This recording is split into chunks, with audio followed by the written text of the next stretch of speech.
नमस्कार। मेरी आज की रचना का शीर्षक है बदलना तो पड़ेगा ही। दादी सुबह सुबह ब्रह्म मुहूर्त में उठ जाती थी।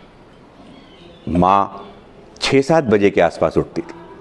पत्नी 7-8 बजे तक उठने लगी और अब बहू 8-9 बजे तक उठती है। ज़माना बदल रहा है, हमें भी बदलना तो पड़ेगा ही। दादी घर के सारे काम खुद कर लिया करती थी। माँ ने मदद के लिए एक बर्तन वाली रख ली। पत्नी ने उसके साथ ही कपड़े धोने के लिए और झाड़ू पोछे के लिए बाई रख ली। और अब बहू ने इन सब के साथ साथ खाना बनाने वाली भी रख ली।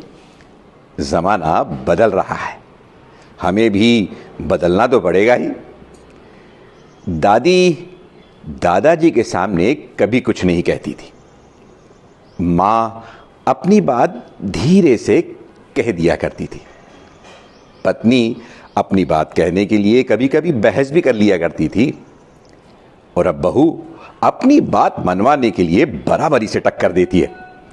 ज़माना बदल रहा है, हमें भी बदलना तो पड़ेगा ही। दादी के समय घर में 10-15 लोग हुआ करते थे। माँ के समय घर में 7-8 लोग थे और पत्नी के समय 4-5 लोग थे। और अब बहू के समय केवल 2 ही रह गए और तीसरे के लिए भी सोच रहे हैं।